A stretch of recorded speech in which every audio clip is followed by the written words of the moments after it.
Okay. Good evening, everyone. Welcome to this meeting of the Family Services Select Committee. I am Councillor Ron Idris. I'm chairing this committee. I will be chairing tonight's meeting, of course. The event is being streamed live on YouTube, and members of the public and the media are welcome to watch the meeting remotely and listen to the discussion taking place. Now, we'd like to welcome all those in the committee, in this committee room 1. Before we proceed with the meeting, I would like to ask members of the committee to please make sure your mobiles are turned off or on silent. I think it would also be appropriate if we start the meeting with a 72 seconds silence.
Thank you, Chair. Thank you.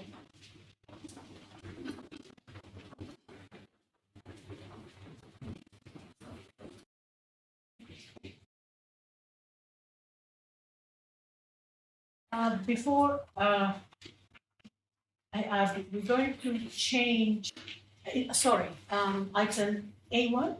Any apologies? Yeah, any other? No? Okay. So we have. Can I mention something? These are papers for this meeting. The membership at the top is already out of date. It's not a minute of the previous meeting. It's papers for this meeting. Just one member change. So you. Sarah Attenborough, Lees and Will Pascal. Yeah, that's all we can. Yeah. Thank you.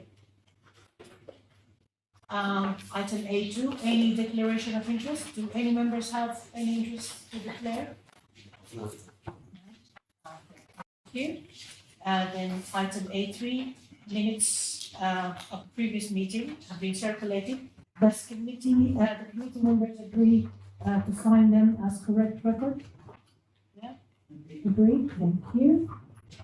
And we're going to change the agenda slightly, and we're going to take item A7 first, which is the use serious violence topic. And tonight we are joined by Councillor Hamish Adorian, former vice chair of this committee, who, along with Mrs. Amanda Sayers, committee member who is not present today, has undertaken work in relation to serious violence and exploitation affecting young people in Navarra. Together, they have produced a report with recommendations, which they are now presenting to us for discussion, amendments and agreement. This is a time just for us to discuss as committee on whether we agree these recommendations.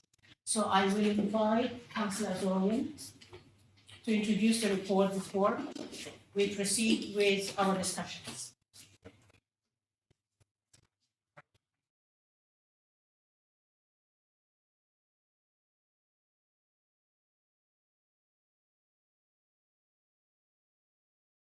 Yeah, thank you very much, Chair, also for inviting me back to my Neighbourhood Committee and also for reordering the agenda to allow me to go first. So just a bit of background about what we did, most of which is set out in the report. So briefly, the background to this was that the council, specifically the Family and Children's Department and the Communities Department jointly, were working on the new Youth Violence and Exploitation Strategy 2025, and the purpose behind this working group, which was set up by the Family Services Select Committee, was to be able to contribute to that, specifically maybe to fill in some of the gaps that officers in particular knew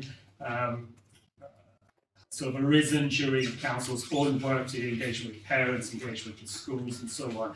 So there was felt that was a good opportunity for scrutiny also to be able to contribute to policies in an early way at that stage. So we started the process at that point. As it then transpired, because of timings and elections sort of got in the way, we weren't quite able to produce our recommendations in time for the formal strategy itself. Nevertheless, we took the decision to continue with the work. We continued after the election, and we believe it's still a constructive piece of work, which even if it doesn't immediately lead into the document per se, the Council's Youth Violence and Exploitation document, it's still a body of work that can be presented by committee, if the committee so agrees, to the Council, which they can then take forward in their various activities or in a refresh of the formal strategy itself. So that's the sort of formal background to it. What we did in terms of the work, we conducted a survey of primary and secondary schools in the borough, in RBKC. We conducted a roundtable meeting, an in-depth discussion with secondary schools in the borough. We spoke with parents who had been affected in one way or another by serious youth violence and exploitation. And last but certainly not least, we spoke to the police as well, and specifically Safer Schools officers and senior leadership in the borough. Without going into lots of detail on all the recommendations, I'm happy to take questions. I think I'll make a couple of points. The theme that came through all of those submissions, from parents, from senior school leadership, from the police, was that what is the best way of preventing young people, children and young people, going down that route, whether it's eventually leading to violence or crime, out of the straight and narrow, to use that old phrase, is some kind of diversion, some kind of activities that they can take part in outside of their school life, particularly as they get older. And there's a particular relevance in RBKC because of the nature of our housing. We have a lot of small flats. We have, so many of us have dealt with in our casework, over cases of overcrowding, where several children, teens, different ages are often in the same flat. There's a lack of space, and so they need somewhere where they can be safe, where their parents can know they're safe, and they can engage in constructive activities, whether it's school or elsewhere. And that came through quite strongly from all the parents as well who have been affected by serious youth violence and exploitation. And what is interesting, despite the council having certainly on paper and certainly in practice, I think many of us have seen a reasonably good offer, many parents felt that that wasn't either clear enough or simply did not know about it. And so I think there is a strong recommendation in terms of communicating better the council's existing offer, which I think is a good one. But there are things we can do, and again we should explore, if we're not already doing them, how we can do them better, in terms of using the venues that we have available within the borough. So our school buildings, our leisure centres. Leisure centres came through from one of the meetings, and we were asked, well, why can't we do more with our leisure centres to organise community activities, small community organisations, parent volunteers as well. There was quite a strong demand from parents as to why they can't get more involved in these sorts of things. And if we can use our leisure centres, hence one of the recommendations, as a venue for these sorts of activities, if we don't already, and particularly at an affordable price, particularly to families who, for all kinds of reasons, are at higher risk of their children going down this route. It should be affordable to them. And there is, of course, the youth clubs, which the council funds. I know we have some very good youth clubs in the borough. But again, they're not necessarily the only solution, and they're not for everyone. So whatever we can do to foster a network of organisations, small groups, accepted across the community, across the borough, using the facilities that the council is able to offer, I think would be a good one. And I think a theme you'll notice across the recommendations, to a great extent, are not really about serious youth violence per se. It's about how we can stop things from even getting to that point. And one thing I'd say about schools, and maybe I'll hint on recommendation number 2, which talks about social work and the role of social workers. Speaking as a school governor myself, I can assure you that schools and teachers do not want to get involved in social work. And the recommendation is really about making sure everyone is clear on their various roles. And in fact, with the benefit of hindsight, I was rereading the report before this meeting. You may well want to further clarify, not just about training and resources, but also making sure that schools, with obviously early health works extensively, is clear as to what their role is and where the role of early health ends and that of schools begin. So the more we can do in terms of communication between the various parties to reduce misunderstandings, I think would be a very good one. And if you look at some of the feedback that we received, particularly from school leaders, about how they perceived the working relationships, I think is an interesting one. I would encourage the council, the leadership team, to take a close look at that, whether some of that collaboration can be improved so everyone knows what they are supposed to be doing there.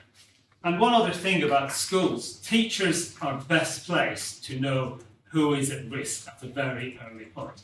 There's too many cases where a teacher, more than one teacher in the school, as early as year 7, year 6, can point to a child and say, oh yeah, you know what's going to happen to that child. There's been just too many anecdotal cases of that sort of thing to almost dismiss it. Teachers know who is at risk.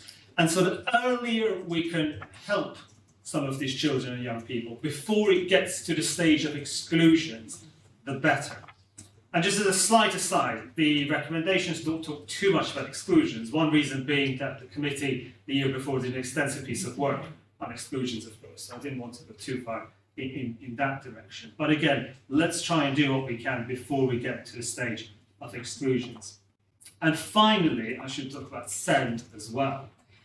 There is an overrepresentation of SEND children and young people in the national criminal justice system. And I think that's true in the RBKC Westminster stats as well. And so it's sadly the reality that SEND children of different complexities will have a particular vulnerability to exploitation in particular. So whatever we can do to make sure that parents understand that increased risk and they have the support, training in some cases, or even just simple understanding as to their child's specific needs and the extra risk that their child's specific needs puts them into, I think that would also help as well. So again, there are quite a range of recommendations. I'm happy to take further questions, but just in summary, I'd like to thank first of all Amanda, who unfortunately can't be here today, but all her help on producing this report, to Paula, who's supported us from the very start. And so yes, I'd like to commend this report to the committee. Thank you, Chair. Thank you. Do any members have any comments or questions?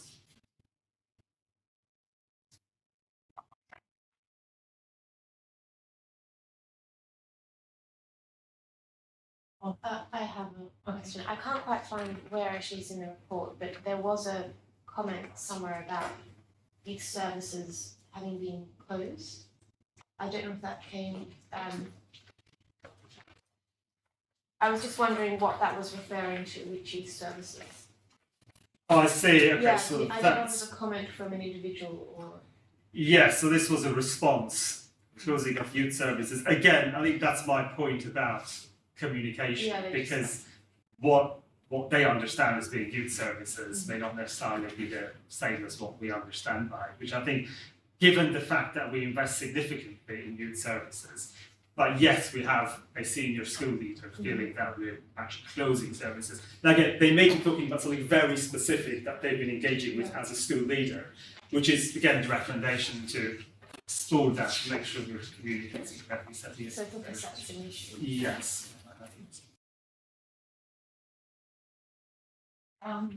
In recommendation 3, collaboration between authorities, what specific role would the committee be asking the think you should be asking. Bringing my recommendation back.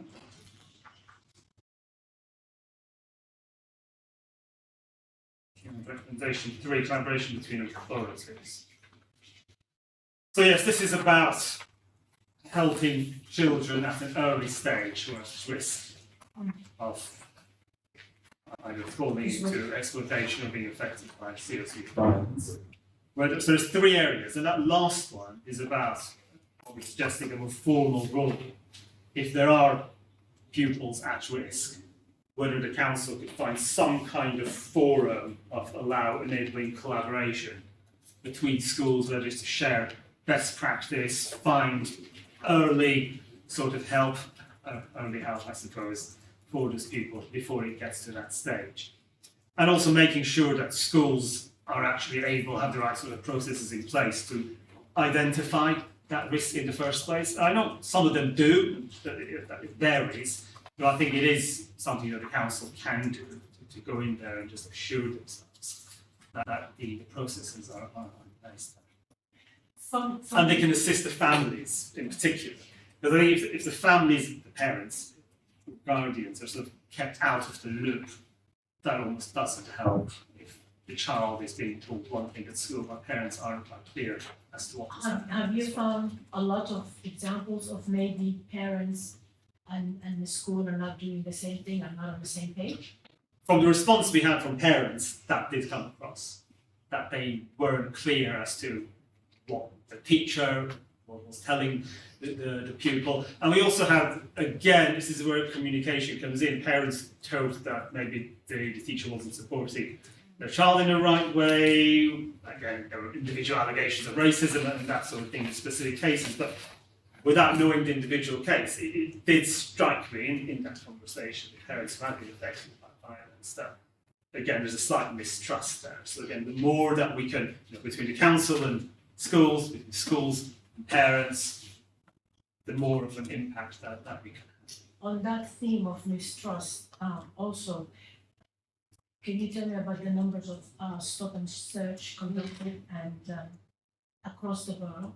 And will it be worse to actually request the actual data for the numbers of stop and searches we have, or? I don't have the numbers off the top of my head, but I believe we do have the statistics. Did you find any, because from what we hear and from what people talk amongst themselves, there is that mistrust of stop and search. Yes. Did you find that also? It came across very strongly from the parents that we spoke to. And it's the irony that these are people who have been affected by violence, by crime, yet they still mistrust the police. Mm-hmm. And well, I guess there's not a huge amount that we can do as a council on that, hence the recommendation to the Metropolitan Police as to, again, ensuring those stop and search powers are used in as proportionate a way as possible. And they do work also, speaking of the council, the Independent Youth Advisory Group as well, to try and improve that.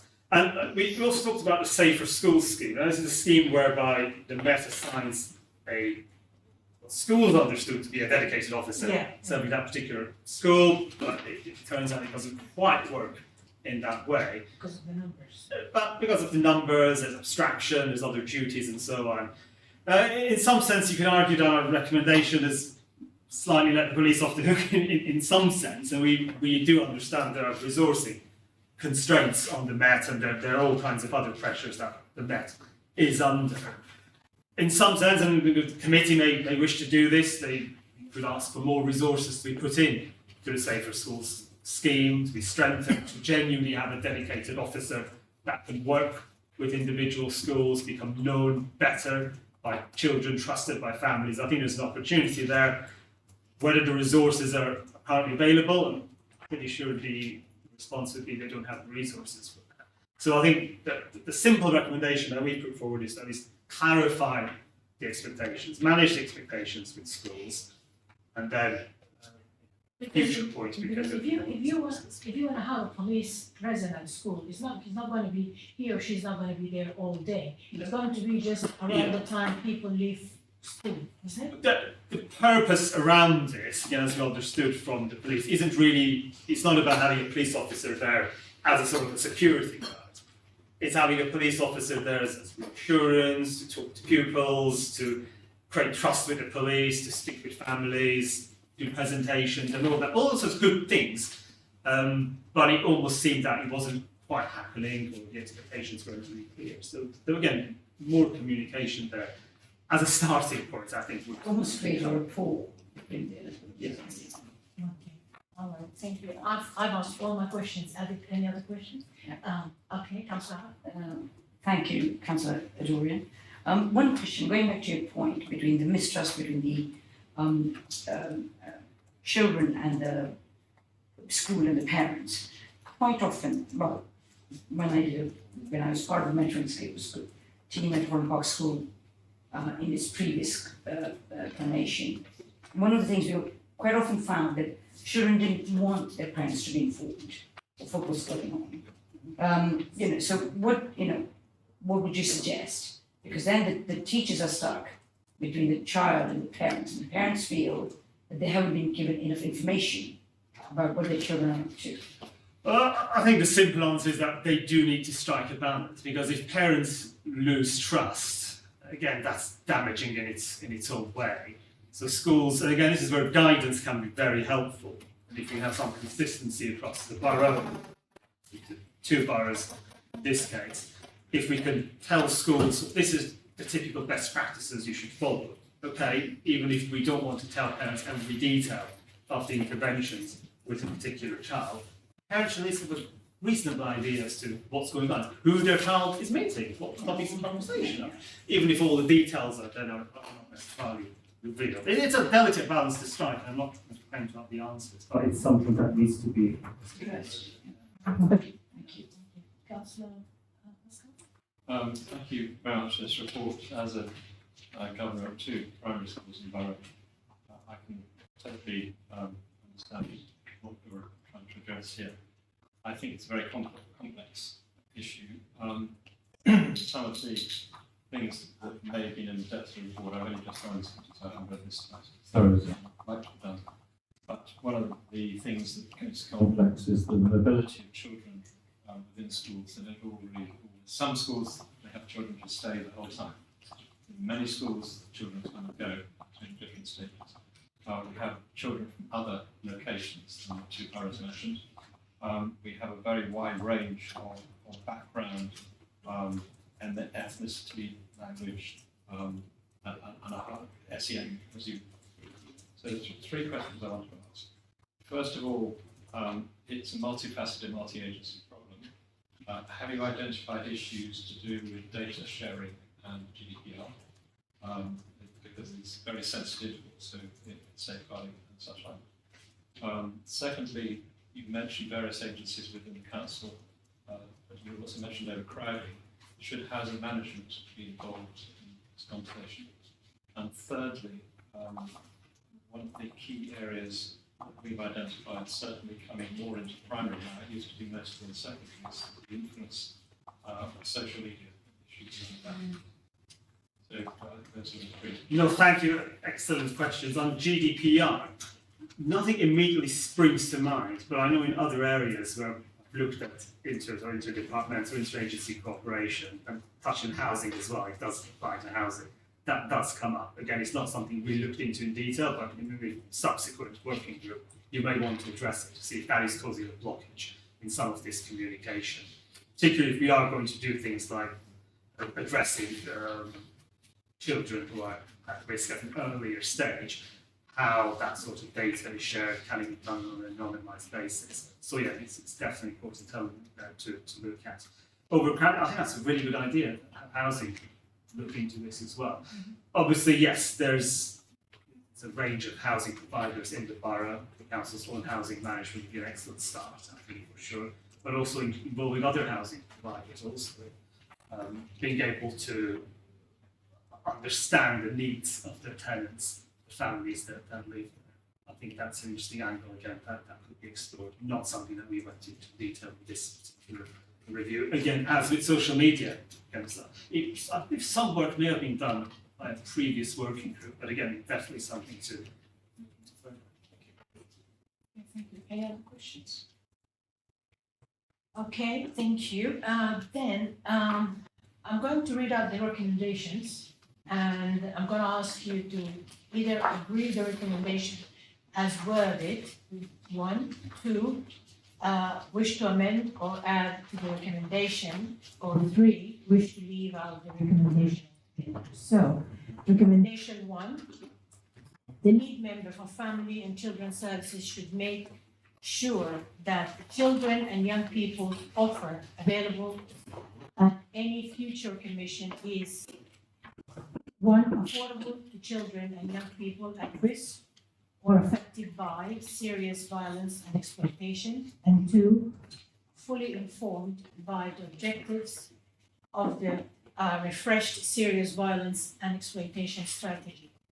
As part of this, the lead member should ensure that she, 1, promotes the use of leisure centers both in terms of their existing general offering as well as their use as venues for activities organized by community organizations, potentially in partnership with the council, and 2, supports Young, Kensington and Chelsea and related professional networks to strengthen the offer provided to children and young people by community-led organizations.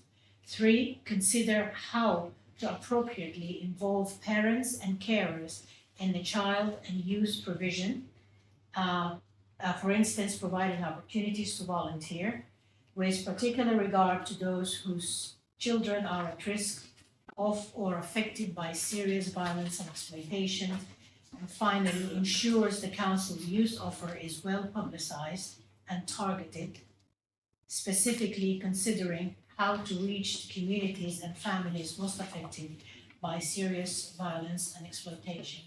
So, if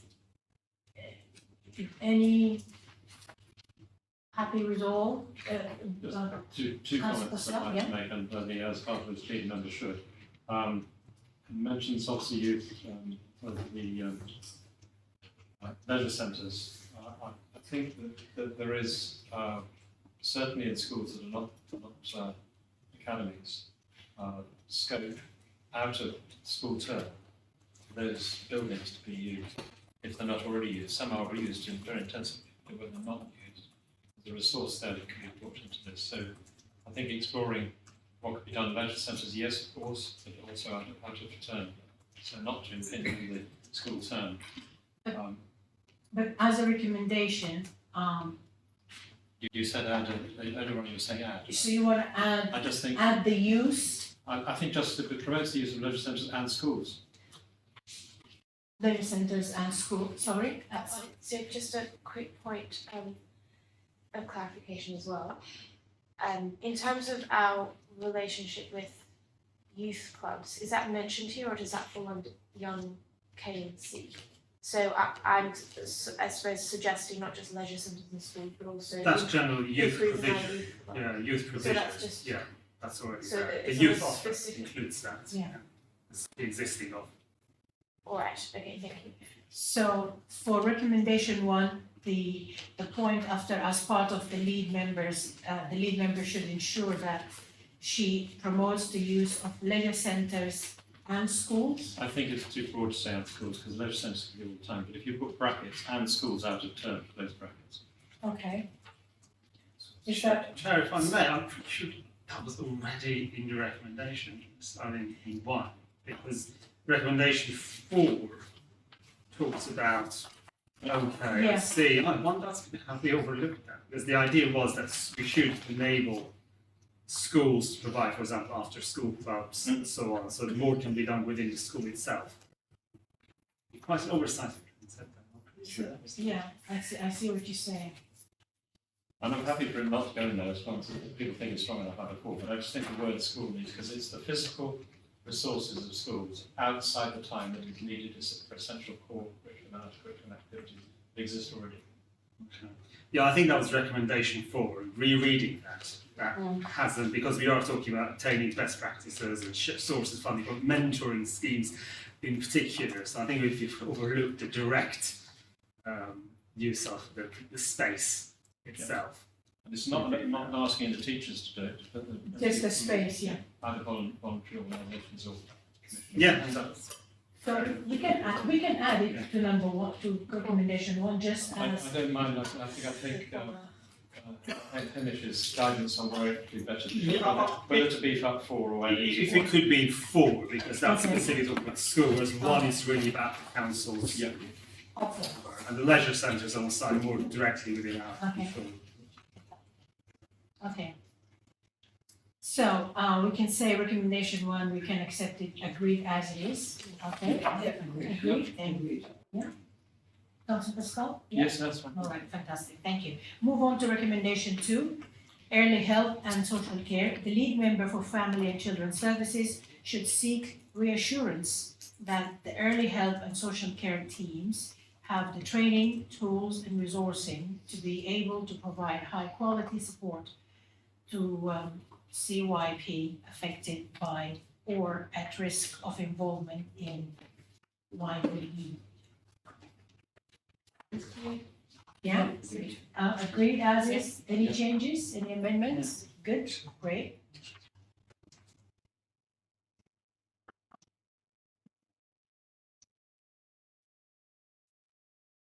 Okay, then we move on to recommendation 3.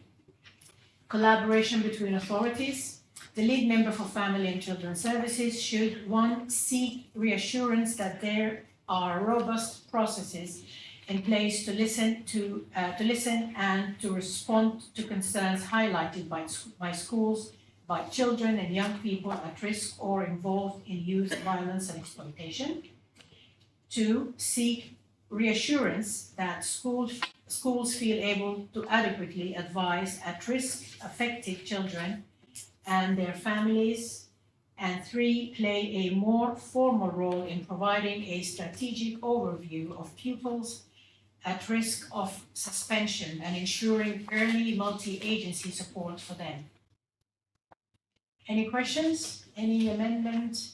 I have a question. Just what does it mean to seek reassurance in practice? Does the school have to provide the council with a strategy? Yes, they will evidence? have to, well, I think that's ultimately up to the lead member how they want Yeah. to do that. But if they can be reassured, whether it's through interviews, whether it's scrutinising documents, as to what the process is, the school should have documentation on that anyway, so that's the issue.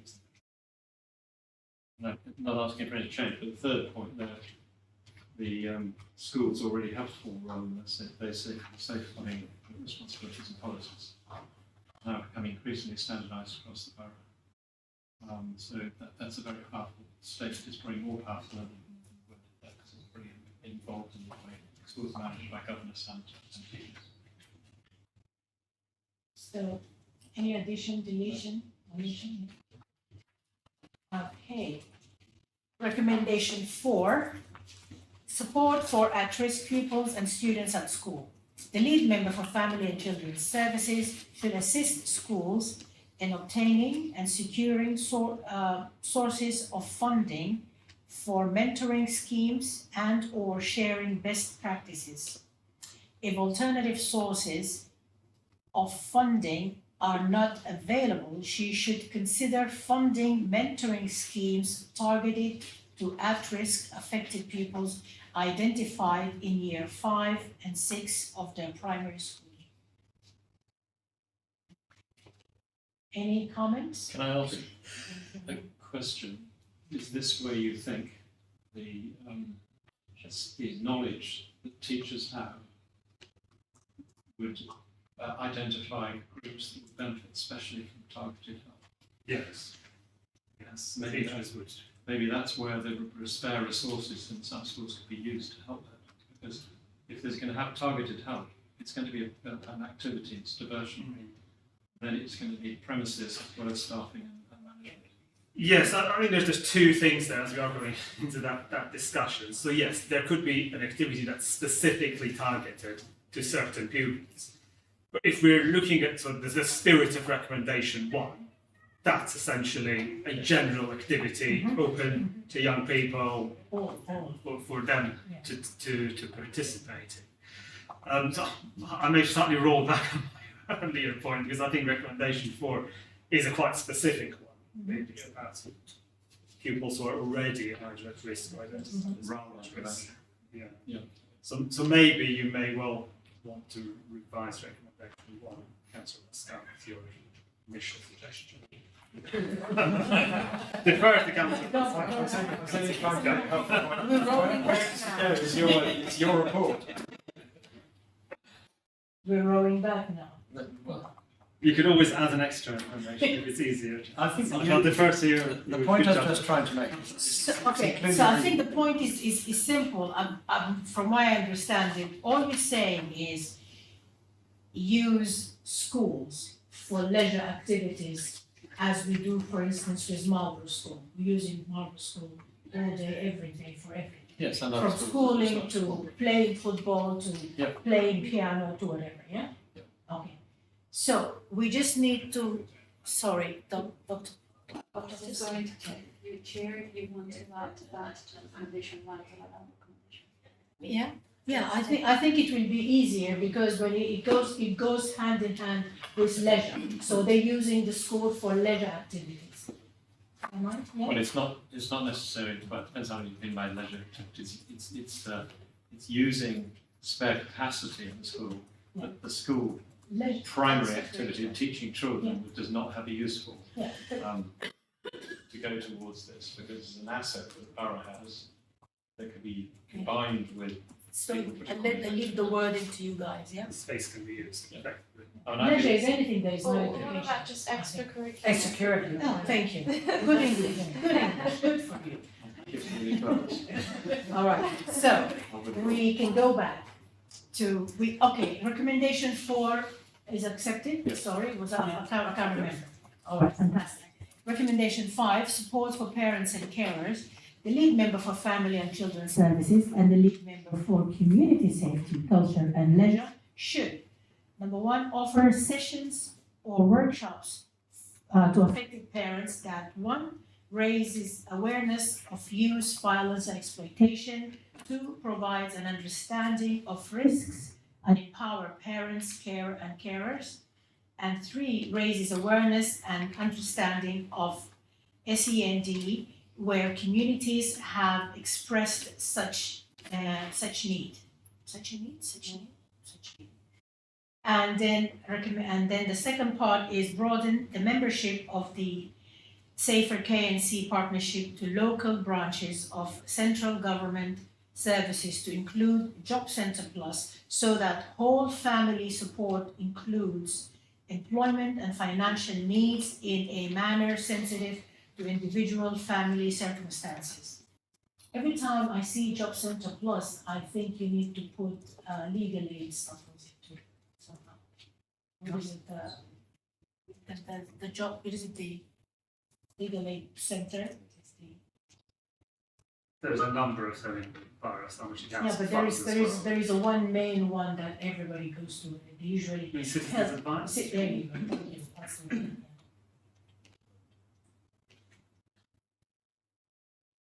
yeah.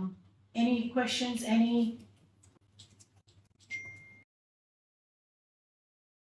No? Are we happy with this as it is? Yeah.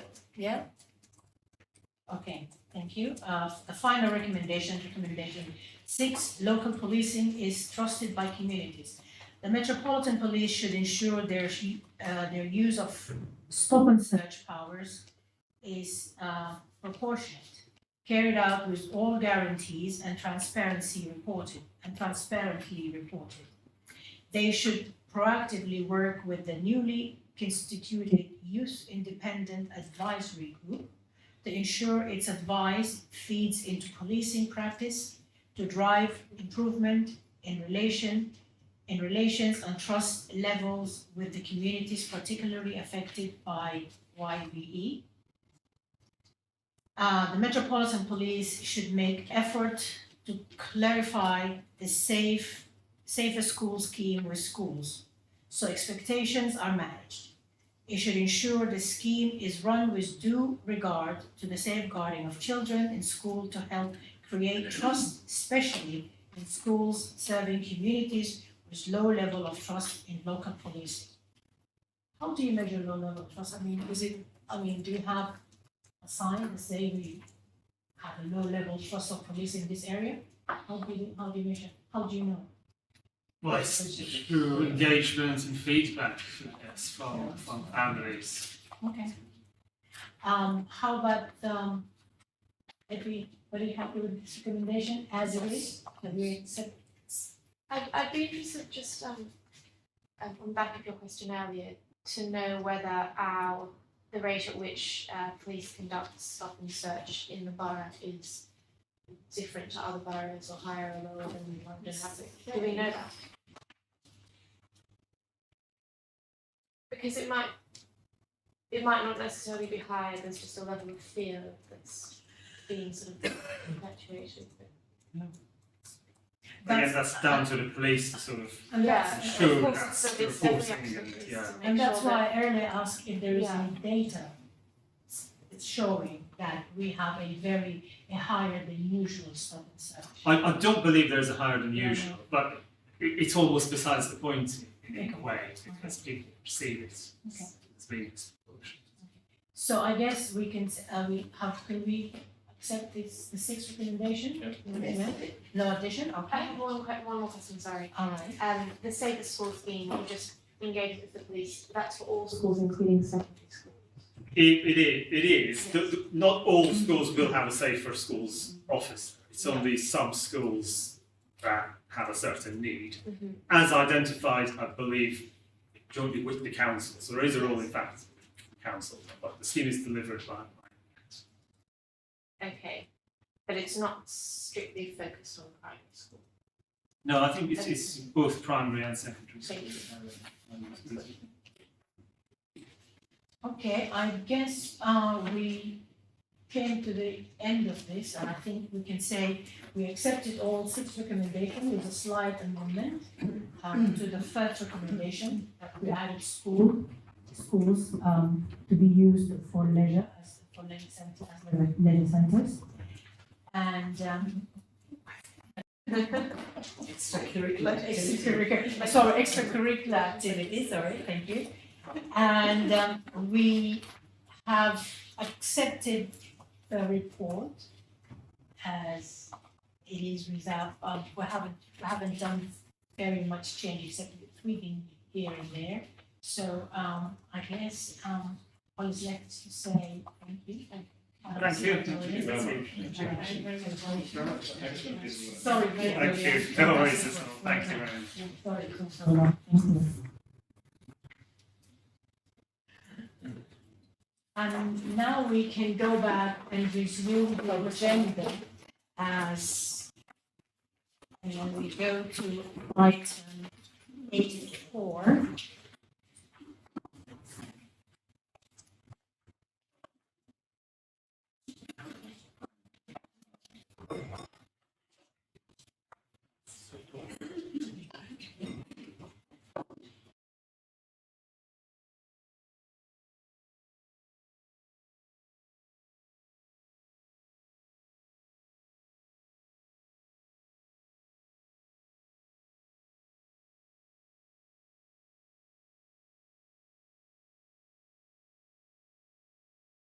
Children and young people not in education, employment or training is one of the topics we have selected for scrutiny this year.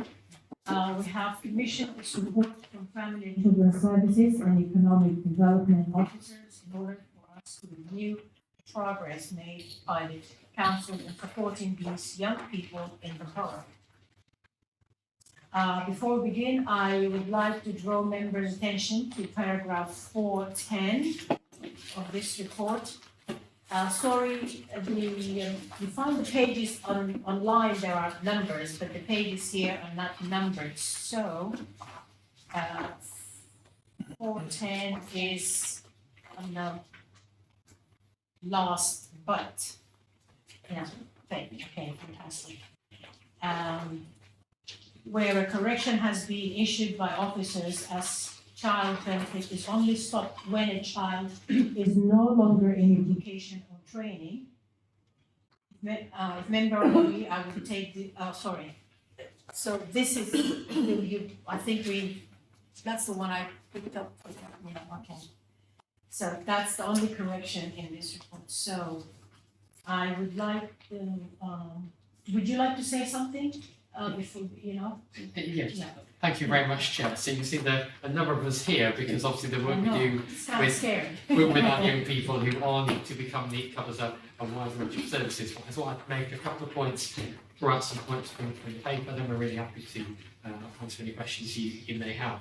So starting at the beginning, NEET is the definition for young people aged 16 to 18 who are not in education, employment or training. And as the report says in section 1, the local authority has a broad duty around those young people. Firstly, to track them, so we know what their destination is, we know where they are. As I say, they could be in any of 3 settings: education, training, and employment. And if they then fall out of one of those occupations, we then have a duty working with our tracking provider to try and get them back into education, employment, or training up to their 18th birthday. Now, in section 2, what we've done is set out for you some of our latest data. So, whilst we're absolutely front in section 2 to say our NEET rate, our 16 to 18-year-olds not in education, employment, or training, is a little bit higher than the London average and national average. As I said many years to scrutiny, we're a really small borough, so our numbers of young people with NEET are actually quite small, but percentages can often appear quite stark for such a small borough as ours. Having said that, in 2.4, we're also quite pleased that compared to the situation a few years ago, our proportion of 16 to 18-year-olds whose destination we don't know about, what we call the not known cohort, has gone down quite sharply and is below national averages. And what I would do is also, I think, pay tribute to our newish tracking provider, Prospects, who frankly have been doing a far better job in terms of tracking those young people, and that's really supported my colleagues then to know very early on which young people they need to be supporting and working with. And fairly recently the government brought together those 2 statistics, the NEET and the not known figure, because often what was discovered with the not known cohort, approximately 50% of them would turn out to be NEET. So actually it made sense to give both groups a similar priority and to have a combined measurement.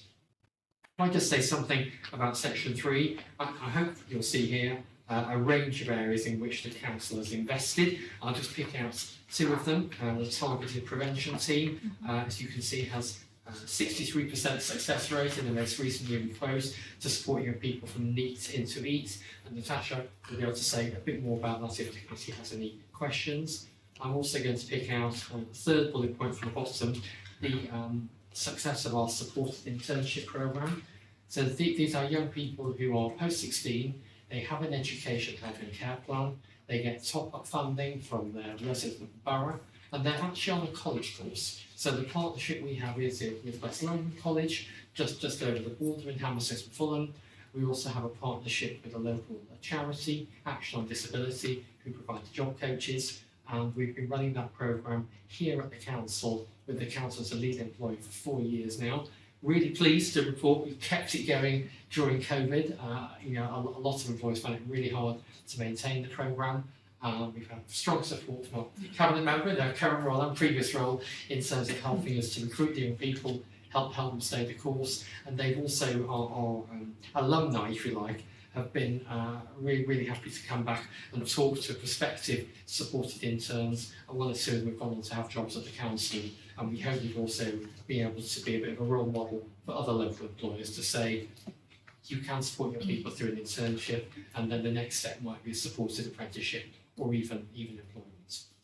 And then another area I wanted to flag, when we look at 3.2.3, you'll see a significant sum of money, over £1.2 million, has been allocated to develop youth employment services. So that's more broadly, not just young people with SEND.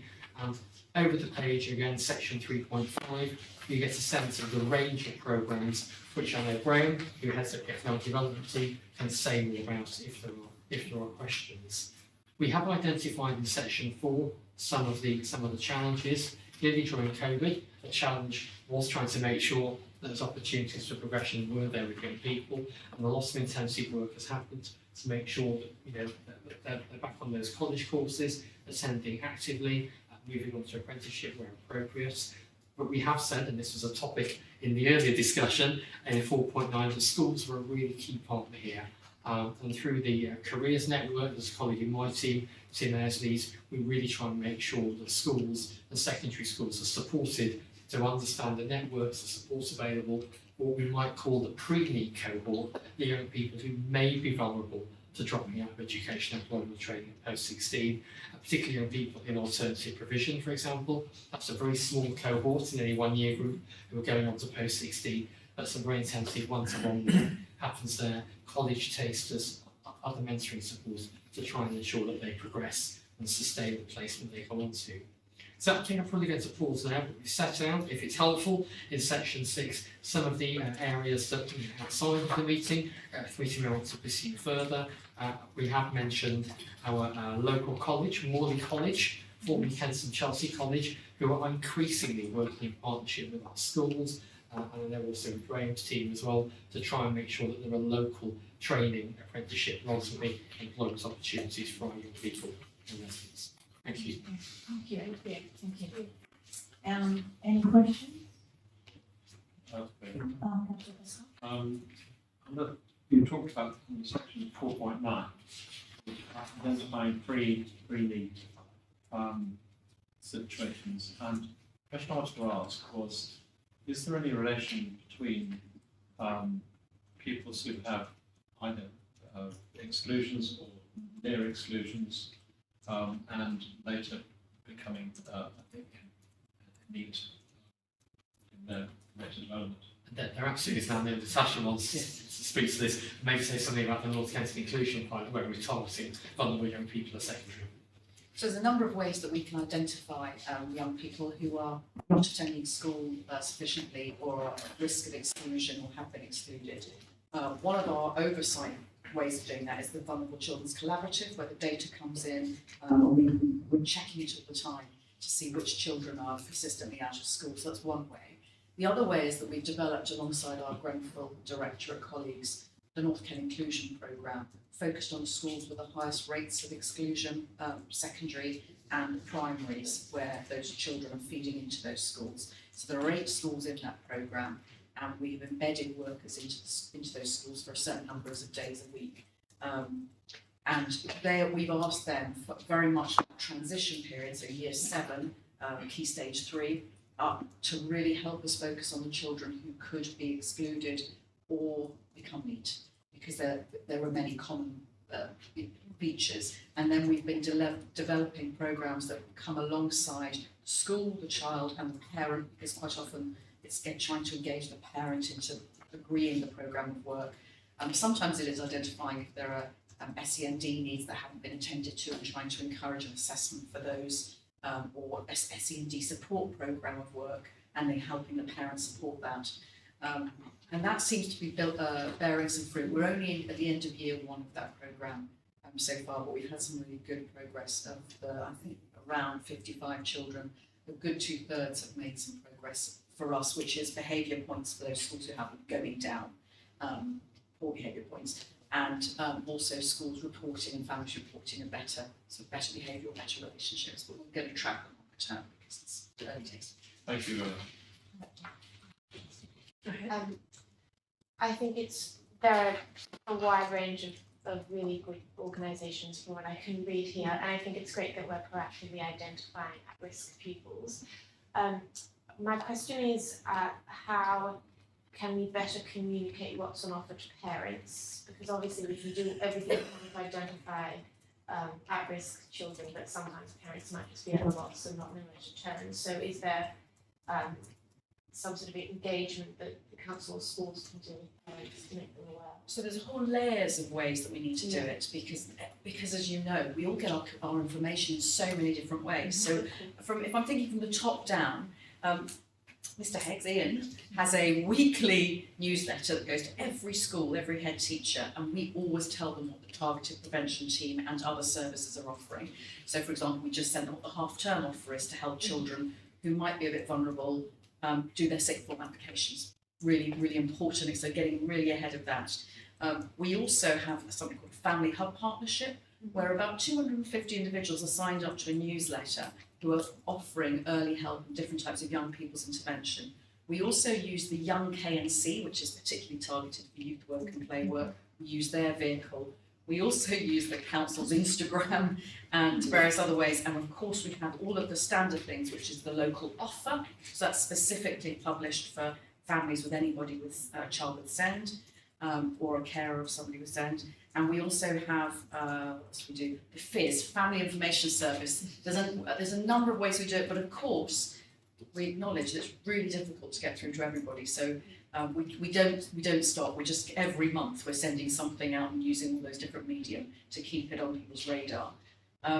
As an example, this service didn't exist 3 years ago. It came to us in 2019, and we then had the pandemic. We still managed on results day to get children coming to our hubs to do some last minute kind of change of plan applications where they'd either got better results than they thought, or they'd done worse, or actually thought, I want a plan, who had been kind of not wanting a plan.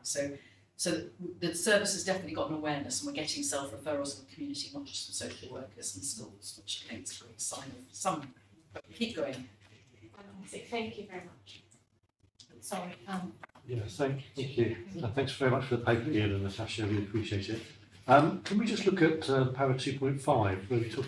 I think what's going on here is we're breaking down the number of young people that are NEET, and to better understand who they are. So we've got 3 young people with education, health, and care plans. So I'm presuming the young people with perhaps very complex needs, and then we've got 7 young people having contact with the youth offending team. So again, very challenging young people. We've got 40. Is that right? We've got 43 of the children that are NEET are actually looked after children. Yes, yes, just want to clarify that. So a number of our looked after children, remember a high percentage, are children who are unaccompanied asylum seeking children. Right. And those children who arrive to us over 16, we usually have to focus on ESOL, English as a second language, Okay. and that doesn't count in this data, the way it's collected. So that's probably, we think, having looked at this, skewing those figures. But we can bring you more information if you want, but that's what. Okay, so let's just keep going with that, because 57 of those young people are not NEET.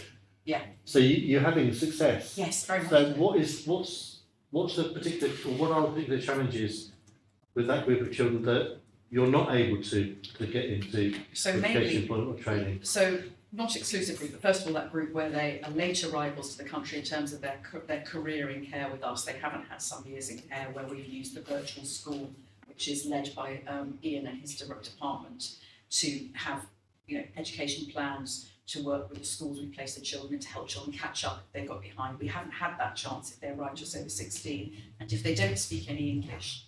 Usually we're just trying to get them some basic English at some colleges, but it doesn't count as a full education because it's not 25 hours, and that's a statutory education.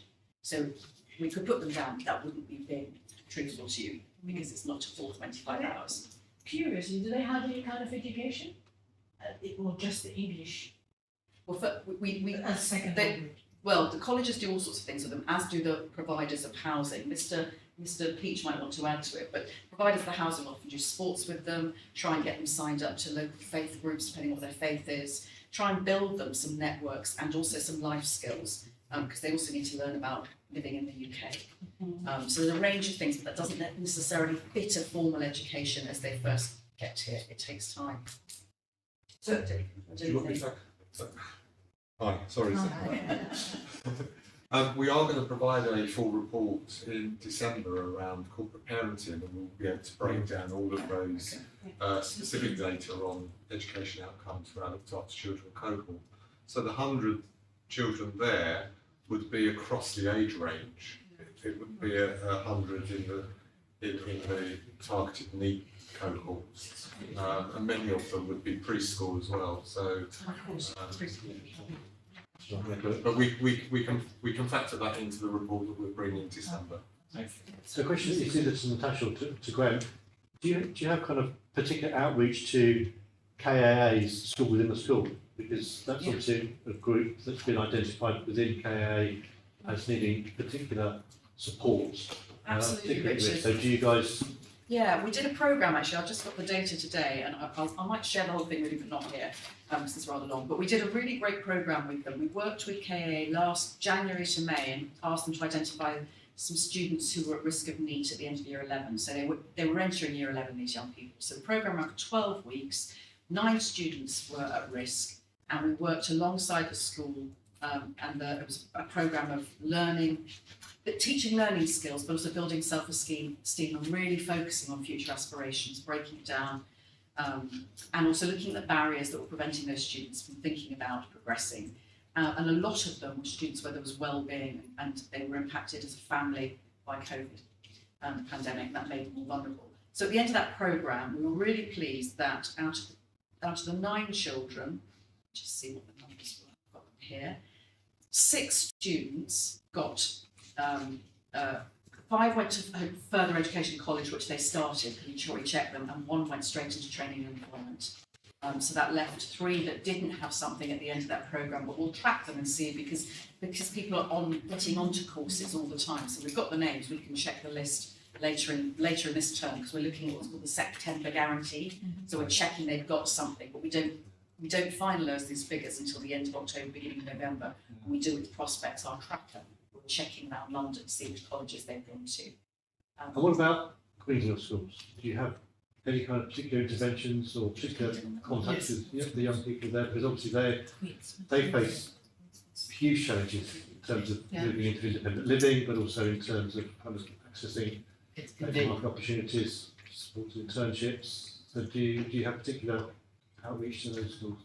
Well, we deal with all those young people at Kensington Queensland, which in case anyone doesn't know is our first local special school for 3 to 19-year-olds, often with severe and complex autism. All of them have education, health and care plans, almost all of them are Kensington Chelsea residents, so that they get direct support both from their own school, from the SEN service. So all of them, whilst there is a 6th form, many of those young people will progress automatically onto the 6th form Kensington Queensland access specialist provision there. We require with all the year 11 students with education, health and care plans to consult with them and their parents to identify their preference at post-16, and we've got requirements to complete that process by the end of March. So we're doing that process now with current year 11s. So based on the preferences the young people, perhaps their support from the parents put forward, we will then consult with either the school where they're going to stay on that, which is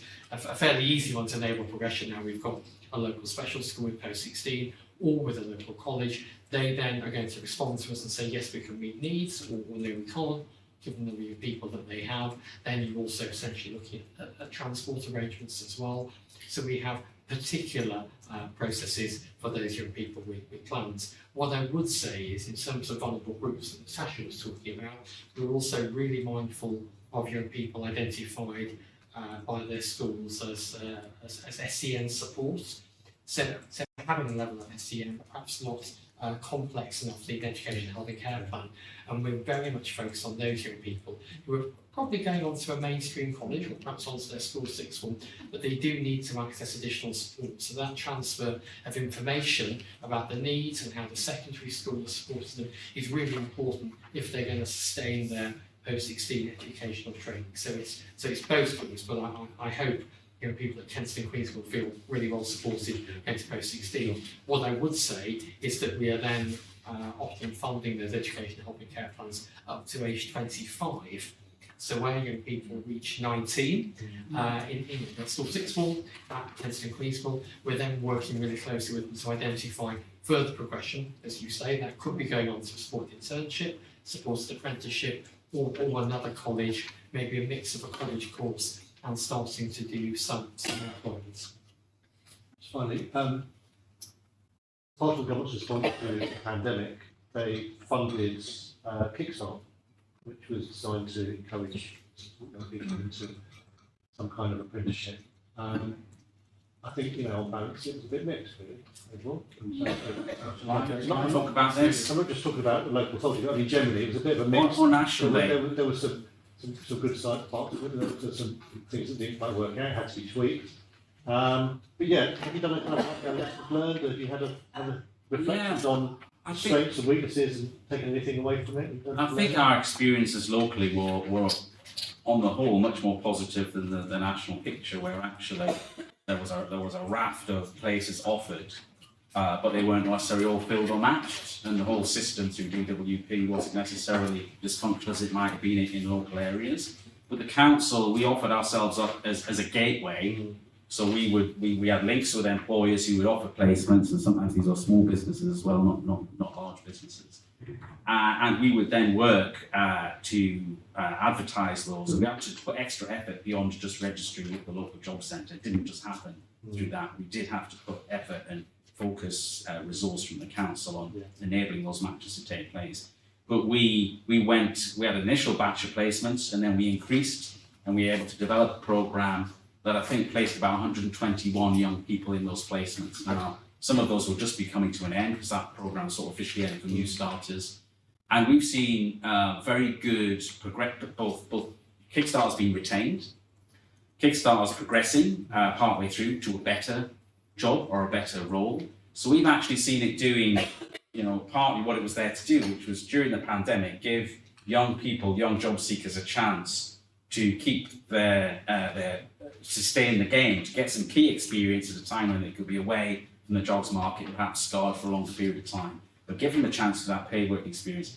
And so it was on the back of that we, through using some of the council's reserves on the COVID piece, did our own quick start. So just shifting from Kickstart to Quick Start, which enabled us to be more flexible, because this is the council, this is not the DWP, so it's our direct relationship with employers. And we've been able to create and fund another 20 placements there, because they're not particularly cheap, because you are funding the wages for the 6 months. So employers will be pretty pleased to tell you you're looking for the better placements, you're looking for the ones that have the potential, the ones that have additional learning, and that are building that into that high quality. And we were very pleased at the recent Mayor of London's Adult Learning Awards that one of our Kickstarters won an award for learning in the good learning in the workplace. And she was recruited by a small business, and she was actually recruited through the Inclusive Jobs Fair that was held here at the Town Hall. She has a visual impairment, and she's gone on to win this award. Just last week she won this award. And at least 2 other employers were highly recommended who came through that. So I think it has had some very mixed results nationally, but actually here at a reasonable sort of level in terms of overall numbers involved, we've had a better experience, but we did have to put the effort in. It wasn't just going to happen by saying, well, here are the placements, there you go, DWP. We had to prod and cajole and supplement it, really. Yeah, and if I could just add to that, because of course I was working in Graham's team and we were doing all that, was that you did an incredible job by actually getting very good Kickstart offers from a lot of our local businesses. So they weren't just in hospitality, because I think a lot of the reason they failed was it was basically working in a barista or something else. But we had architects, office designers, schools took Kickstarters on. So it was absolutely, credit to your team that we got so many people on it. I think we did better than anyone else. And some youth providers too. Youth providers, absolutely. They were, and then the Quick Start one was that we designed it to go up to, I think the Kickstart finished at 24, and then the Kickstart, our own one, goes up to 30 now, because we felt that when we looked at the stats, there were an equal number of kids from sort of 25 to 30 who were missing out on the whole Kickstart programme. And so we wanted to make something available to them. But just quickly while I'm talking, one of the things that I think comes across in everything we're discussing in the last paper and all the other things is this sort of interconnectedness always between what not only the council's doing, between our own departments and our siloed working, but with our youth services and with our schools. And when we're looking at in this paper as to what the youth clubs are offering, which is sort of absolutely fantastic. I think there also could be much more joined up working with also what Graham and his team are also doing in employment, because sometimes we find people are working along parallel lines and actually they could be really, really joining up. So I know Tim will be looking at doing that more, and it was certainly one of my priorities coming into this portfolio, that I would bring all that excellent work that Graham and his team are doing and embed it maybe a bit more strongly with the schools teams here and the youth clubs. Because it's so important, as we know, helping people to get on into jobs and employment is their pathway into a better life.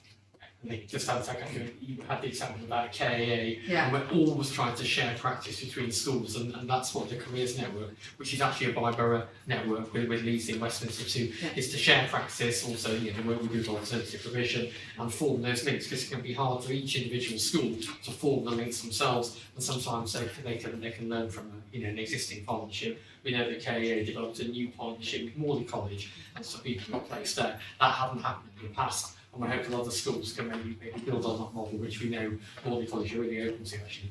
And in fact, we're sending, based on what we do KAA, our TPT, targeted prevention team, we're going into Latimer, Ormiston, which is our pupil referral unit, and also Holland Park from November and January to repeat what we've learned and what's worked and bringing Morley into that conversation. You have a question? Oh, yes. Just going back to your original point, thank you to you all. What has the COVID impact been on the numbers of weeks? So we were really worried about it for some of the reasons we've all rehearsed around children dropping out of school, becoming depressed, anxious, practical issues that COVID with the families. But actually, we've had a bounce back in this age group. It's been an utter relief. The numbers have not got.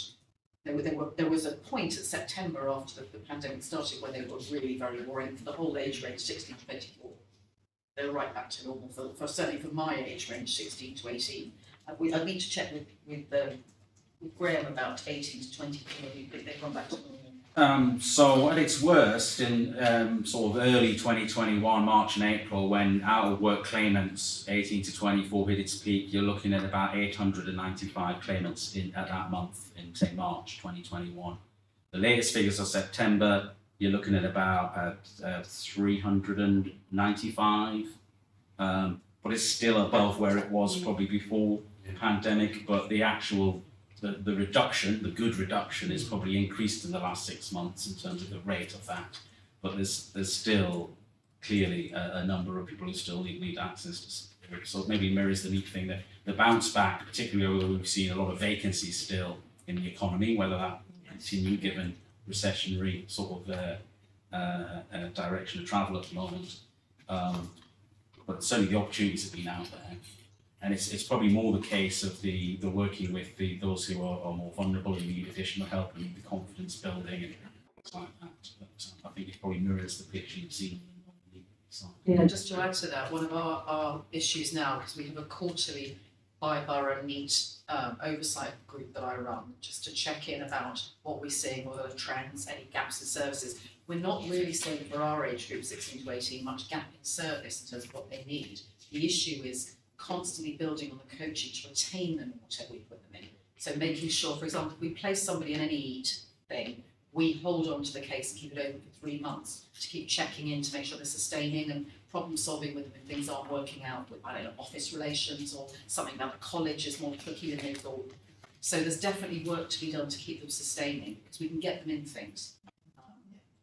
And I think that you're absolutely right to flag that as a risk. It's something that myself and Sam and you were very, very concerned about during and after the first lockdown. We went to visit our local colleges, both here in Kensington and in Westminster, to talk to them about what they were putting in place, particularly where a barrier to a young person being retained might link to an emotional well-being or mental health need. And it was really reassuring actually to hear about the additional support that colleges are putting in place. We were able to say, there's also support we can make you aware of, the point earlier about information sharing about some of the online supports available, also to really help as well. But I was also really struck by how colleges were putting different courses in place, so maybe a young person had applied for a particular course, and they got some really good teacher assessed GCSE grades, but actually when they turned up at the start of year 12, they weren't quite ready for that course. But the college said, well, we want to retain you, let's offer you a different bridging course, maybe for the first term, and then you can start with the second that original course in the January of year 12. So we saw some real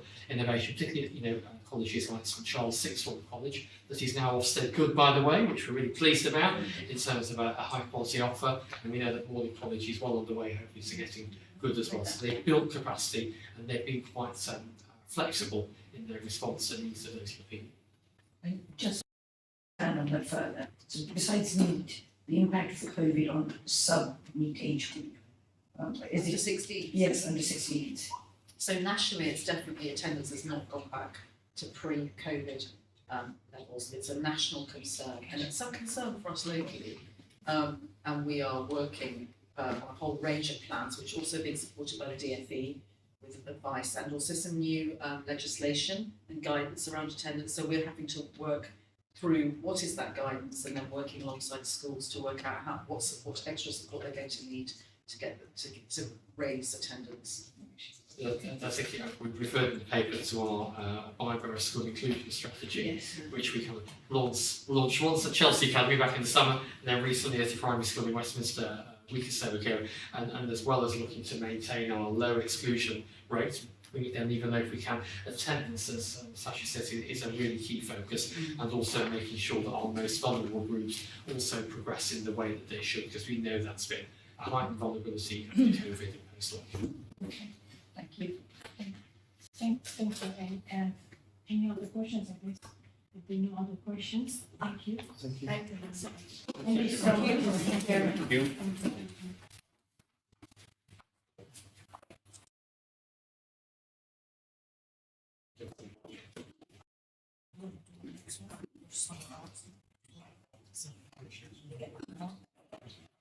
I think we had a good discussion.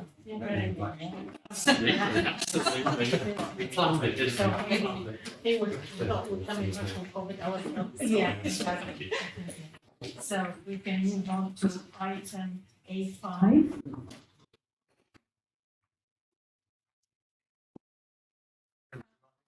Just provide a brief overview. Okay, absolutely, go ahead.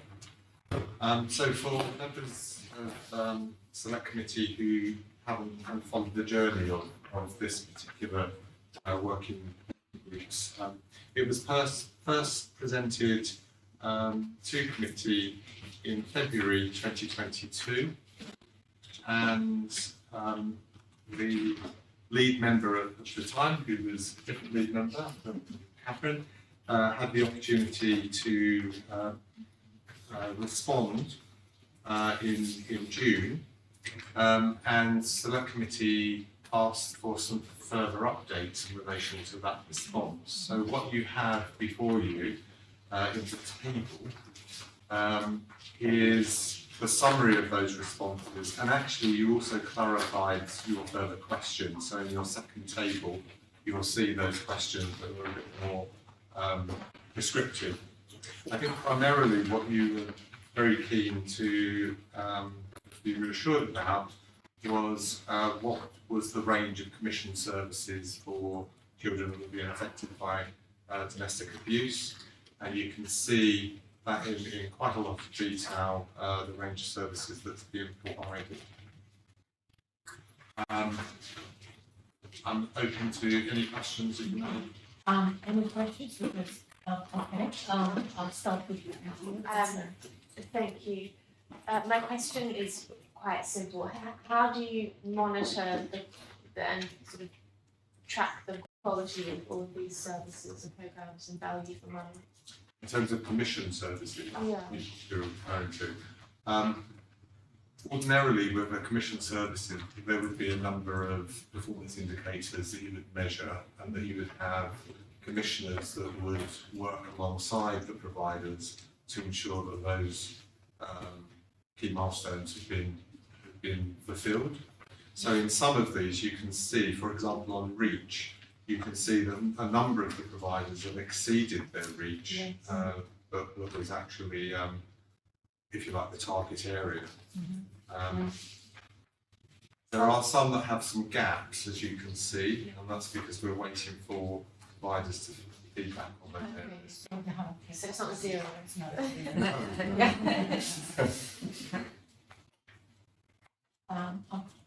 Yeah, thank you, Chair. Thanks, Glenn, for coming back and giving more detail to these recommendations. Very, very helpful, and I appreciate the time that's gone into it. Can we just talk about the commissioning piece that Sonia was mentioning there? These figures here, presumably they're for financial year 22-23. Is that right? They would have been, Or 21, 22? yeah. I think it's the year. Okay, so in terms of the forthcoming budget round, how are decisions being made about what, or is there how are decisions being made about the extent to which these services are going to be commissioned next year? Take us through that process. How do we? Yeah, it's a very, very good question. And I would say that it's the VALG integrated partnership that actually makes those decisions on the funding and who should be funded. So you'll see the vast majority of the funding is within the VALG partnership that actually sits within community safety. Right. So it's not family services or children's services commission. So it's a funding stream, it's a budget line that's in community. And they would do, I might not know, I'm just wondering whether it's a year by year or whether it's a 3 year, because obviously for these commission services to be constantly chasing after, for some of these organisations, small sums of money, it's very draining. So if there was 3 year commissioning. Yeah, I can clarify that for you, whether it's a 3 year programme. I'm not sure that it actually is. But, yeah, because if you recall, just to put this into context, your working group is very much focused on children as the victim, but obviously domestic abuse is much broader than the child, and therefore we've given you a kind of overview of the range of commission services that there actually are, which is actually, I mean, I think it's quite extensive.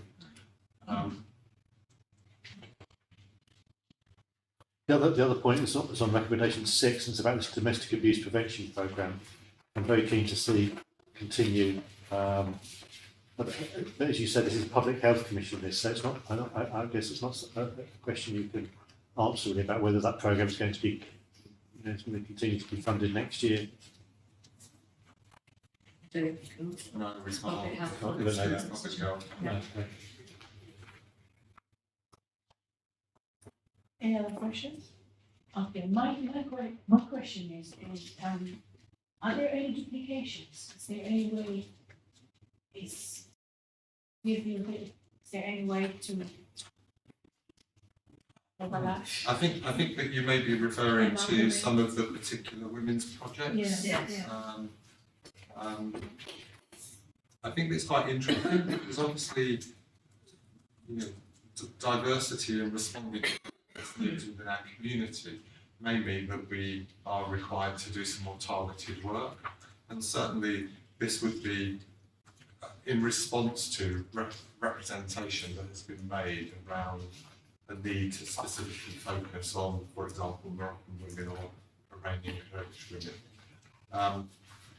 Your question about duplication, I'm sure there are elements that do duplicate, but I guess it's the question around whether or not you're targeting a particular reach, and by creating a diverse offer, do you get more hidden communities being able to access a service? Because I was thinking, if you have more of an umbrella with specific branch in it, you might give a better offer. Well, the umbrella is the VALG. It's the VALG partnership. The specific individual targeted pieces of work are trying to meet those hidden communities, perhaps, or those that we know. So this is like the specialist. Yes. Okay. Councillor Pascal? Yes, I'm slightly confused about the mention of community safety and public health. I know they do work in this area. It's more a question of confusion as to where the budget streams come from. And as the whole council is under a lot of pressure, particularly going not only next year, particularly maybe the year after next year, we may need to actually look at structural change in our resources. Would it be possible for you to provide supplementary information which summarised year by year in 2021, which I think is these figures here, the total amount and scope, and then where the budget comes from? Which We department? could do, yes, because it's across culture, Yeah. place, and obviously adult social care, Yeah. public health, so it is across the 3 different areas. So the public health that would come from our social Yeah. care stream, Yeah. it's community safety which come from Culture. culture, Culture and leisure. environmental communities, executive directorship, and then you've got the FCS group. Is there any budget that comes from NHS? Either through. Well, adult social care, The social care. Yes, well, that's an adult social Yeah, care. yeah, okay, but to be clear whether that's borough funded adult social care or whether it's a transmitted NHS. I mean, we could provide you all of that, but given your remit as select committee for children and families, do you want it to be more focused on families and children rather because actually Yeah. there's an awful lot that is adult orientated Yeah. in this area. I think family focus on family really good thing.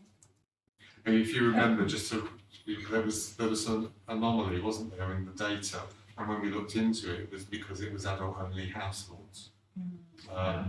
Hence the reason they wasn't being referred into children's social care. It was a question that you quite rightly asked us to explore. I think since you know it much better than we do, we look to you for some Exactly, guidance. yes, I think for this select committee, I would say it would be relevant for those that is family orientated. So when there's a Yeah, child not in the the adults as Yeah. well. That's straying into another. Any other questions? No, thank you, Chair. Okay, I think. I just wanted to make a comment. So we accessed as a school the training and resources, and they were excellent. We found it really, really helpful. Yeah. Very good.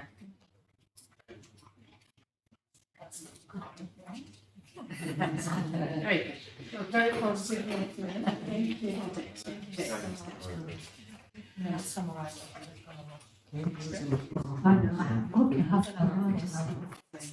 So, we move on to item A6. I just wanted to open actually by congratulating James and the whole team on what I think, and obviously it's important what you think, that what an amazing and exciting piece of work this is. I mean, everything from how visually stimulating it is, how incredibly clear the points that they make in it is, but actually really importantly is that this is the voice of the child. This has really been co-developed with the children and with going out and talking to everyone and all the different, exercises and where you got people together to bring this together here. So I really want to congratulate you on doing such an amazing job. And my only disappointment was actually that the QR codes don't work yet. All right? And I'm going, I want to hear what they say. Because I think that's such a fantastic innovation to really have the voice of the child actually in this thing. But James, over to you to tell everyone more. I've actually got one of my team out tonight collecting voice notes, so we're not quite we're not quite there yet with the voice notes, but we will be. They will be live when it's published. Yeah. So this is our 3-year Children and Young People's Plan. It really sets out kind of our aspirations for our work with children and young people from 23 to 26. These used to be a requirement for every council to produce one. It's no longer statutory, but good councils produce good children and young people's plans. As Councillor Fulton said, we wanted to do something different for this plan, and that was really to place children and young people at the heart of the plan, and not to predetermine what the priority outcomes should be at the start of the process, but to do a genuinely open process of consultation, and we work really well with our community engagement colleagues on designing that process as well. So we've spent a great deal of time gathering information from previous consultations and engagement that we've done with young people on special educational needs, serious youth violence, all the kind of the engagement and feedback that we've had from young people over the last couple of years. And then we've done some sort of more targeted direct work with young people in the borough around a conversation about their aspirations, about a conversation about their fears, the things that, when they think about their lives and their futures, the things that motivate them and the things that concern them. And that's really what we've tried to kind of feed through into the plan to get that richness. And that's why we also wanted a voice in the plan as well. So the voice notes aren't a sort of frivolous add-on. They're a sense of that real voice of young people in the plan. So the plan itself sits beneath the council plan. Everything that this committee's heard here this evening in terms of Councillor Adurian's presentation, some of the questions, all really sit underneath the plan. You can find a place for them in the priority outcomes, of which there are 7. We've got a specific 7th priority that is Grenfell, focused on the Grenfell tragedy, focused on the kind of next stage of our commitment to that community. And we've maintained that from the previous plan, but we have changed it to reflect a kind of, I think, a different approach that we're taking as a council going forward. So I'm really pleased that we can share the plan with you tonight. Draw your attention to the 7 priority outcomes. They're often the things that get surfaced over the next sort of year or so. But for us, it's also a start of a new conversation with young people. So we want an accountability to those young people that we've talked to. So we're setting up mechanisms whereby we don't come back in 3 years' time and go, how did we do? It's part of an ongoing conversation with young people. We're going to set up a reference group of young people to kind of, how are we doing? How are we doing against the things that you told us back in 2022, in the summer, in the spring? And there's a great deal of work to do on the back of the plan to continue to engage young people as we go forward. I'll stop there rather than walk through the plan. I hope you all had a chance to see it. Thank you. Councillor Adam?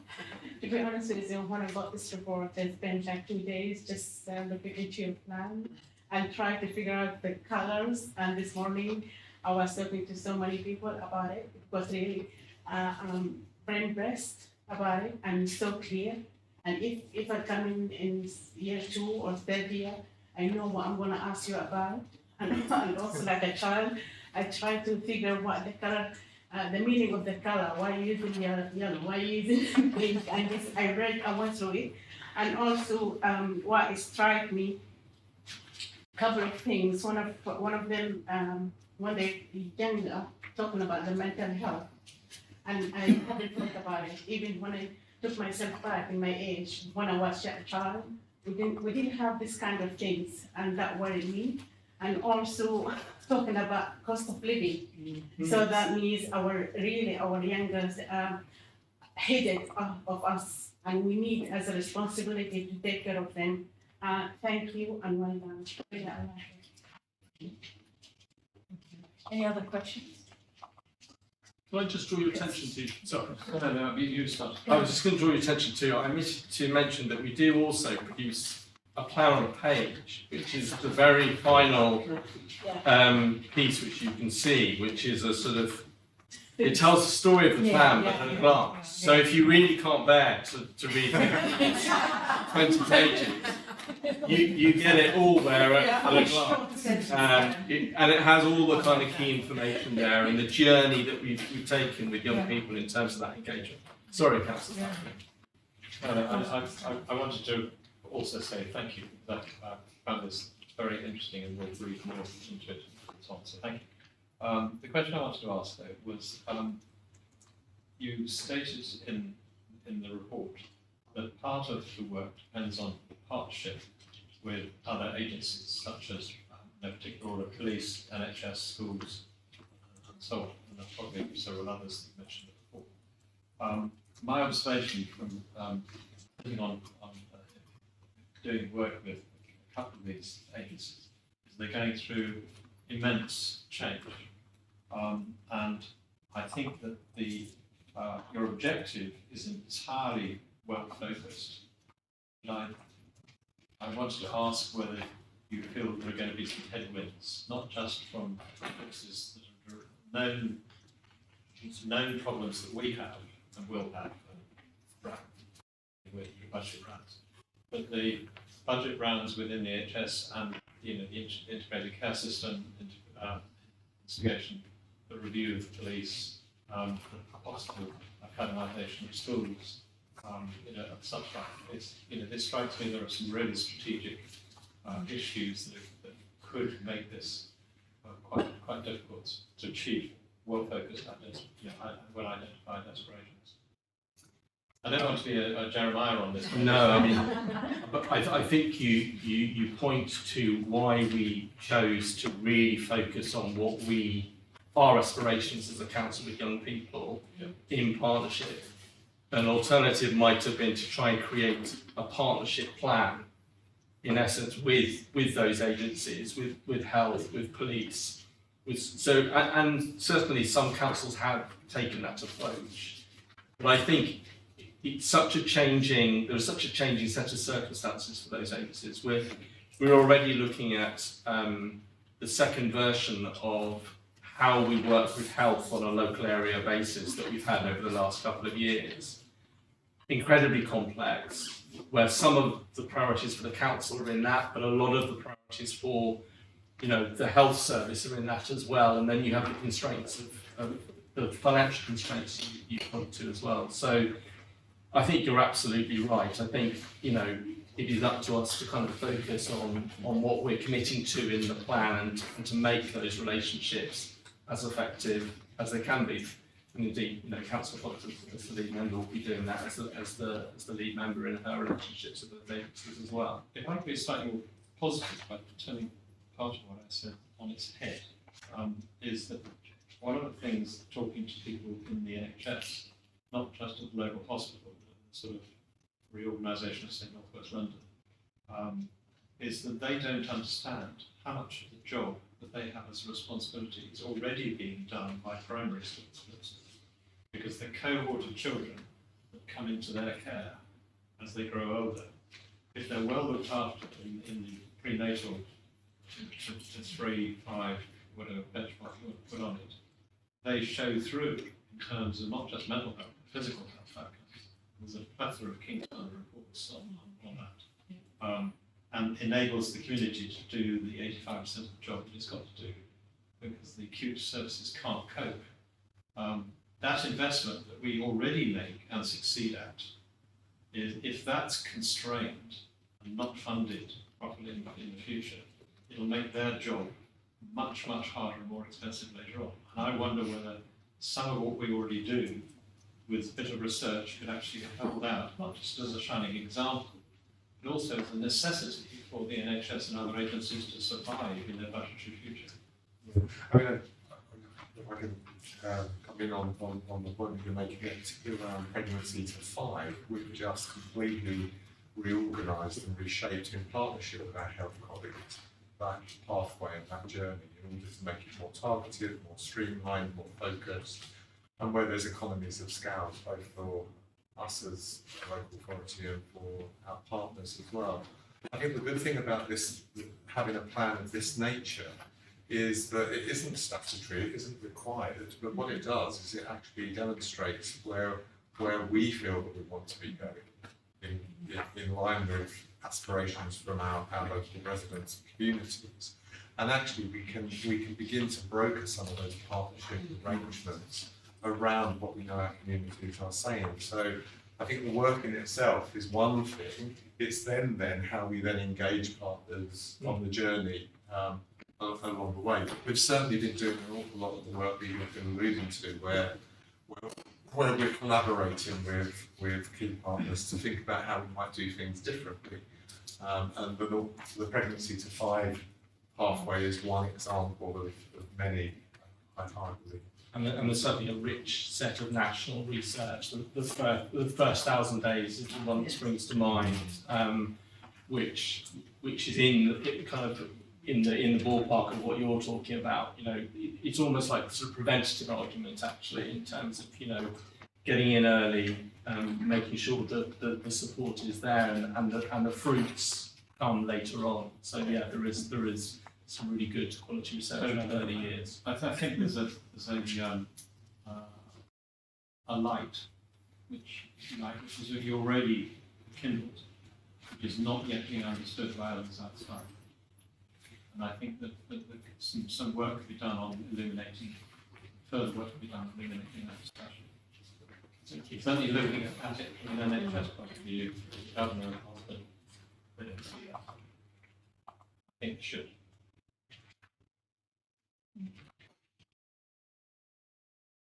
There's a question. Yeah. Hi. I agree. It's just a lovely presentation and really clear. You said that you were taking a different approach to the Grenfell tragedy. Can you tell me how it will be different? Well, I mean, we have a dedicated service at the moment, and I know that they wanted in particular to chart that going forward would be different from the previous 3 years. So I think in the previous 3 years it was very much around kind of the recovery plan and the kind of focus support that the council had approved. I think going forward they really wanted to emphasise taking on board the learning of that experience of supporting bereaved and survivors, and feeding that into how work would be constructed going forward. I think that was the essential point that the team wanted to come through in the priority outcome which we've got in the plan. So the detail underpinning that will be, as with all the priority outcomes, will be delivered through the different strategies that the council or children's services has and will have. So this is not a plan about detail, this is a plan about kind of setting the aspiration and giving a clear sense of what our priority outcomes are for the next period. And can I just follow up, where did you gather the people's voices in terms of were schools involved in that, or was it just the dedicated service? So this came through from consultations that the dedicated service had done, some of them I believe through the citizens panel. I think it was a consultation that was undertaken around mental health, but I think also from the kind of qualitative engagement that the service has done with the particular cohort in North Kensington, and in fact more dispersed than that now, I understand as well. So schools in particular weren't consulted on this in terms of children in schools around Grenfell? So I'm sure Grenfell the Grenfell team has done lots of work with schools. Whether there was specific consultation around some of the detailed aspects, I don't know, but I can find out. Sorry, James, I'm kind of speaking from behind. Sorry, Captain. No, you go for that. I was just going to say, Captain, that's a really good point in terms of ongoing consultation work.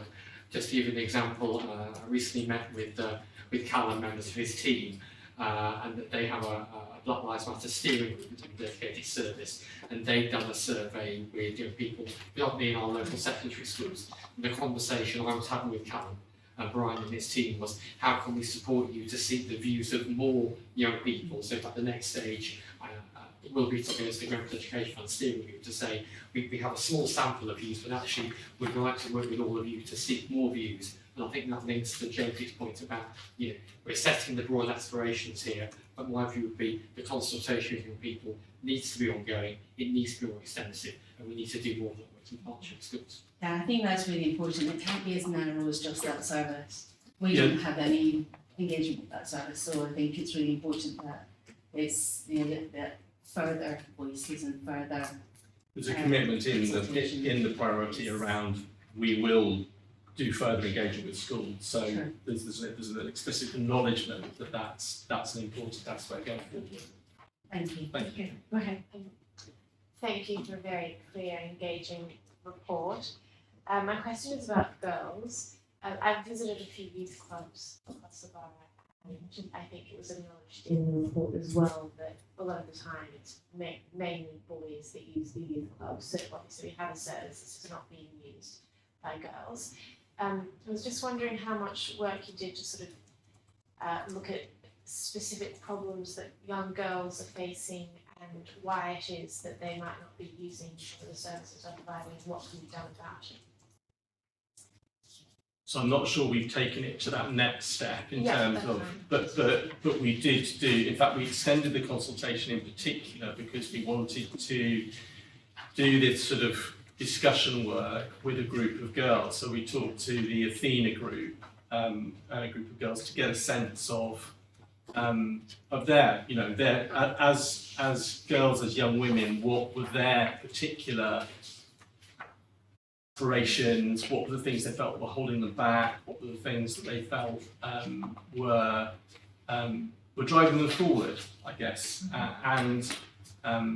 You know, some of the members of my team went out and we did a kind of a focus group workshop session with them, exactly to kind of capture that. In fact, it may have been on the back of something that was mentioned in the last committee that we did that final piece of consultation with the Athena group.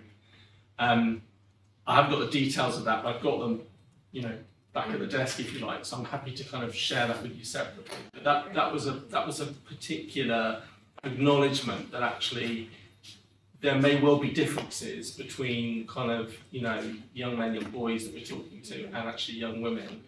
And I think we did pick those up, that it's not a homogenous group of young people. So, and your point about kind of digging into that a bit deeper, I think, is one that kind of we're well sighted on. And I talked earlier about kind of the work beginning now, really. That's will be part of our follow-up work on delivering that. That's good to hear. So one quick question. This is very much an ongoing project, as you said. When would be a good time for you to come back and tell us how it's going? So we've had a lively discussion internally about kind of what, because we would like to do that. You know, we would normally do that a year. We would like to do that sooner than a year. What we want to do is set up our reference group with young people, to get that conversation, that dialogue, to build on the momentum that we've created in putting the plan together.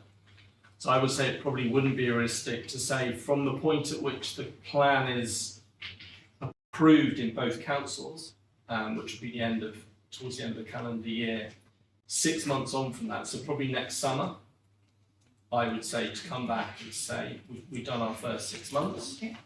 This is, and actually what we'd really like to do is bring young people into those conversations themselves as well. That would be great if people are up for that. They can sit in front of you and you can stand behind.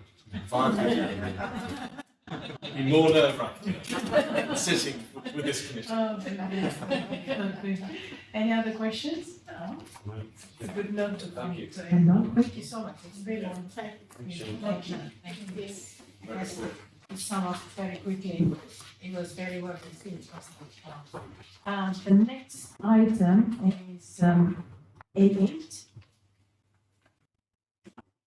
This report sets out the Select Committee's work programme for this year, 2022-23.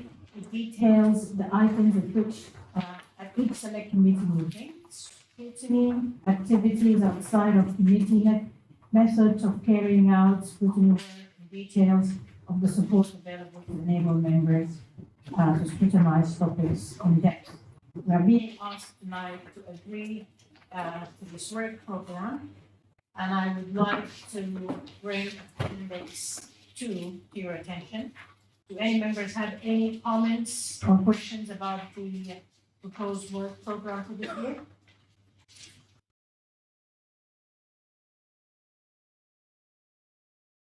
No? No? Yeah. No, I don't have a question. Okay. Yeah. I'd be interested in the February meeting. Yeah, that would be great, that would be fun. Okay, but I guess, hey, I think we beat our record, our last record was 24. 8:24, it is 8:19. Okay, well, in this case, if there any haven't been notified there's any urgent matters or anything, and I guess that concludes this meeting for Family Service Select Committee. Thank you so much for everyone for making this meeting very exciting and engaging. Thank you. Thank you. Thank you. Well done, Steph.